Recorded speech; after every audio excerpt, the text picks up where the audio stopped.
Hello students, जय हिंद। बच्चों, SCERT readers YouTube channel पर मैं आप सभी बच्चों को बहुत बहुत स्वागत करता हूं। बच्चों, मैं अभिनंदन कुमार आपको अपने SCERT रीडर्स यूट्यूब चैनल पर 6th से लेकर के और 10th क्लास तक के सभी विषयों से संबंधित इस चैनल पे वीडियो डालूंगा। जो आप सभी जो भी अलग अलग कक्षाओं में पढ़ने वाले बच्चे हैं उन सभी को काफ़ी इस YouTube चैनल के माध्यम से फ़ायदा पहुंचने वाला है, क्योंकि कोरोना पेंडेमिक होने की वजह से स्कूल कॉलेज बंद रहते हैं और इसी कारण हमें ऐसा महसूस हुआ कि क्यों ना जो बच्चे गरीब हैं या जो बच्चे स्कूल नहीं जा पाते हैं, गरीब से मतलब नहीं है, अमीर से मतलब नहीं है, ऐसे मान लीजिए कि जो बच्चे स्कूल नहीं जा पाते हैं कोरोना पेंडेमिक के वजह से, कोरोना महामारी के वजह से, उनके लिए घर पर स्टडी मुहैया कराना हमारी एक जिम्मेदारी बनती है। और इसी जिम्मेदारी का निर्वहन करने का मैंने प्रयास किया और SCERT रीडर्स जैसे प्लेटफॉर्म, जैसे यूट्यूब चैनल को मैंने खोला और आप लोगों के लिए इस पर निरंतर क्लास लेने का मैंने सोचा है और इस पर आपको बारी बारी से अलग अलग क्लास का वीडियो डाला जाएगा। आप इस क्लास को शेयर कीजिए, लाइक भी करें, सब्सक्राइब भी करें। तो बच्चों, इस बात को ध्यान रखिएगा। आज जो हम बात करेंगे वह 6th क्लास के भूगोल विषय से हम लोग शुरुआत कर रहे हैं। फिर मैथ का वीडियो, फिर आपको साइंस का वीडियो यानी विज्ञान का, मैथ यानी कि गणित का, फिर आपको हिंदी का, यानी सभी विषयों का बारी बारी से वीडियो आएगा, एक श्रृंखला के रूप में, एक सीरीज के रूप में, और आपको काफ़ी फ़ायदा पहुंचने वाला है। तो बच्चों, ध्यान रखिएगा, हमारी वीडियो पर ध्यान दें अब और क्लास पे ध्यान दीजिएगा। और अब ध्यान दीजिए, हम लोग शुरू करने जा रहे हैं 6th क्लास का 6वीं कक्षा के भूगोल विषय को। चलिए अब हम लोग शुरुआत कर लेते हैं। कक्षा 6 और या इसी को लिखिए क्लास 6। ठीक है, चलिए अभी जो हम कुछ देर बात करेंगे वह भूगोल विषय से संबंधित बात करेंगे। जो 6th क्लास में हो या 7th क्लास में हो या 8th क्लास में हो या 9th या 10th या किसी भी क्लास में हो, उन सभी बच्चों को फ़ायदा पहुंचने वाला है। हम जो अभी बात करने जा रहे हैं और हम लोग जो ये पढ़ेंगे वह टेक्स्ट बुक से हम लोग पूरा अध्ययन करेंगे। और टेक्स्ट बुक आपको पता है बहुत ही अच्छा चीज़ होता है, उसमें बेसिक नॉलेज काफ़ी अच्छा सा कॉन्सेप्ट दिया रहता है।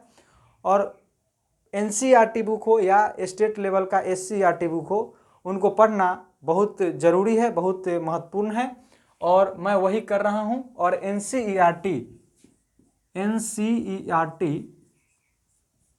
बुक से हम लोग शुरुआत कर रहे हैं।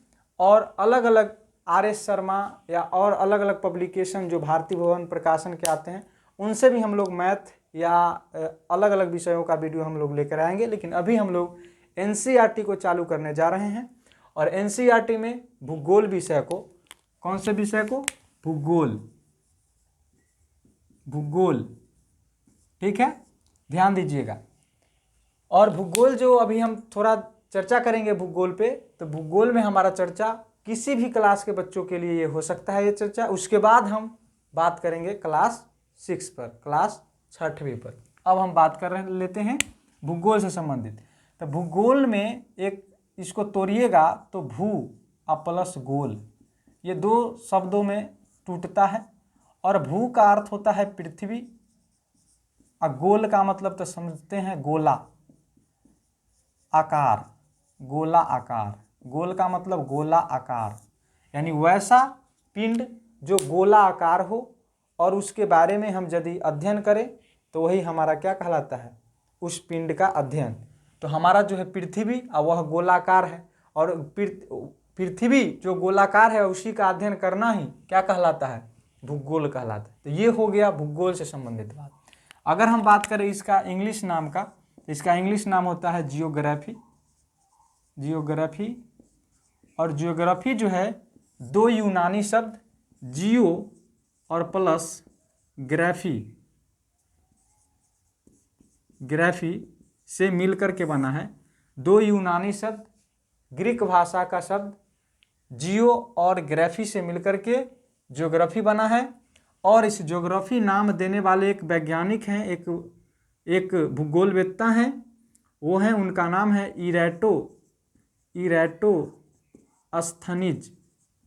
इरैटोस्थनीज। इन्होंने ही सर्वप्रथम ज्योग्राफी शब्द का प्रयोग किया था और भूगोल विषय को व्यवस्थित तरीके से वर्णन करने का काम किया था। कौन? तो इरैटोस्थनीज, ये एक भूगोलवेत्ता थे और इसीलिए इरैटोस्थनीज को भूगोल का जनक भी कहा जाता है। और व्यवस्थित तरीके से भूगोल के इन्होंने वर्णन किया है, इसीलिए इन्हें इरैटोस्थनीज को भूगोल का पिता या फादर ऑफ ज्योग्राफी इन्हें कहा जाता है।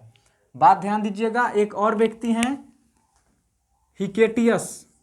हिकेटियस, और हिकेटियस को भी सबसे पहले भूगोल विषय के संदर्भ में सबसे पहले इन्होंने काम किया था, इसीलिए हिकेटियस को भूगोल का पिता का उपमा दिया गया है। इन्हें भी भूगोल का पिता कहा जाता है, लेकिन एक व्यवस्थित तरीके से बढ़िया ढंग से भूगोल को पिरोने का जो काम किए वो किए हैं इरैटोस्थनीज, इसीलिए इन्हें एक्चुअली रूप से, वास्तविक रूप से अगर हम कहें तो भूगोल का पिता इन्हें कहा जाता है, इरैटोस्थनीज को। और नाम देने वाले भी ज्योग्राफी का यही है, इरैटोस्थनीज।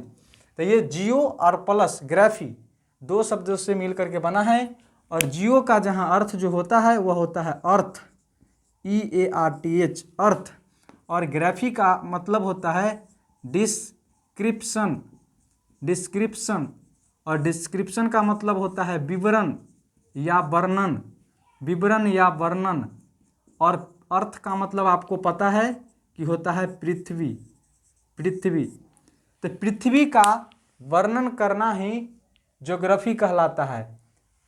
तो इस ज्योग्राफी से एक परिभाषा बनता है कि पृथ्वी का वर्णन करना ही, डिस्क्रिप्शन करना ही क्या कहलाता है? तो ज्योग्राफी कहलाता है। और भूगोल से जो परिभाषा निकलता है, जो अर्थ निकलता है, वह निकलता है पृथ्वी जो गोलाकार है, और उसी का अध्ययन करना भूगोल कहलाता है। लेकिन अगर हम बात थोड़ा और विस्तार में इसके परिभाषा की बात करें भूगोल से संदर्भ में, भूगोल विषय के संदर्भ में, तो भूगोल का जो परिभाषा की अगर हम बात करें, इसको अगर थोड़ा आप लोग देख लिए हैं तो अब हम मिटाते हैं इसको। अब हम बात कर लेते हैं भूगोल विषय का एक थोड़ा विस्तारित परिभाषा को देखते हैं।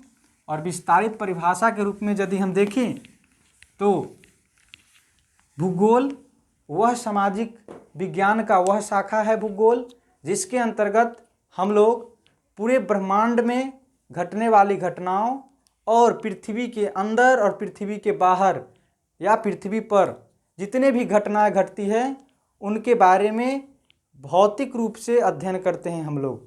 किस रूप से? भौतिक रूप से। तो इस प्रकार से यानी सामाजिक विज्ञान का वह शाखा जिसके अंतर्गत ब्रह्मांड, उसके बाद पर्वत, पठार, नदियाँ, महासागर, इन सभी विषयों पर अगर हम प्रकाश डालते हैं तो वही विषय हमारा क्या कहलाता है? तो भूगोल कहलाता है, ज्योग्राफी कहलाता है। अब जो हम बात करें तो यहाँ तक की जो बात हुई वो सभी क्लास के बच्चों के लिए हैं। अगर हम बात करें आगे 6वीं कक्षा की NCERT की बात करें तो इसका जो हम लोग सबसे पहले लिख लेंगे इसका कि कौन कौन से टॉपिक हैं, कौन कौन से अध्याय हैं जिनको हम लोग पढ़ेंगे, तो उन पर हम पहले बात कर लेते हैं। चलिए आइए, तो पहला जो हमारा टॉपिक है 6वीं कक्षा के NCERT बुक का या SCERT में भी लगभग सेम टॉपिक होता है, इसीलिए आप NCERT पढ़ें या किसी स्टेट का SCERT बुक पढ़ें, बात आपको सेम मिलेगा, कोई ज़्यादा अंतर नहीं मिलेगा। चलिए आइए, तो पहला जो हमारा टॉपिक है वह है सौरमंडल। पहला जो हमारा टॉपिक है वह है सौरमंडल। और सौरमंडल, सौर का मतलब ही होता है सूरज, सौर का मतलब होता है सूरज। और सूरज से जब संबंधित, सूरज के संदर्भ में हम बात करते हैं तो उसी को हम लोग सौर कहते हैं। और मंडल का मतलब एक तरह से परिवार समझिए। तो यदि हम सूरज के परिवार के बारे में अध्ययन करते हैं तब वहाँ पे हमारा सौर मंडल का अध्ययन करना कहलाता है। तो सौर मंडल में हम लोग बेसिकली सूर्य के पूरे परिवार का अध्ययन करते हैं, जिसमें सारे ग्रह, उपग्रह, उसके बाद सूर्य, इन सभी बातों पर हम लोग चर्चा करते हैं। चलिए आइए, दूसरा जो हमारा टॉपिक है वह है ग्लोब। और ग्लोब जो है, ग्लोब में हम लोग बात करेंगे अक्षांश एवं देशांतर की, अक्षांश एवं देशांतर की। ठीक है, इस पर ध्यान दीजिएगा। तो अब जो हम बात करते हैं वह करते हैं ग्लोब की दूसरा टॉपिक के रूप में। इसमें अक्षांश एवं देशांतर रेखा क्या होता है उनकी चर्चा हम लोग करते हैं। और ग्लोब का जो इसमें जब हम ये टॉपिक देखेंगे तो ये भी देखेंगे कि इसमें मार्टिन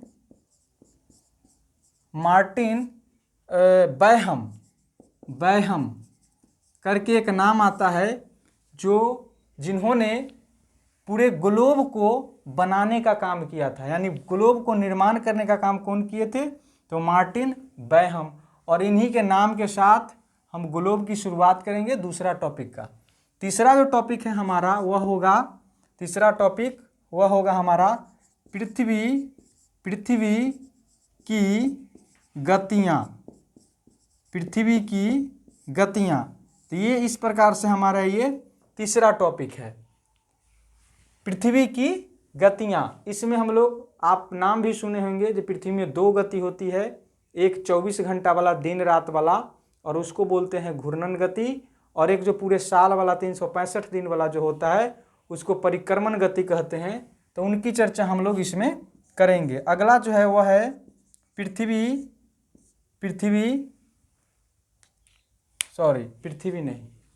अगला जो हमारा है वह मानचित्र का है। उसके बाद आएगा अगला, उसको हम लोग देखेंगे। अगला जो है हमारा वह है मानचित्र। क्या है? मानचित्र, यानी मैप का अध्ययन करेंगे।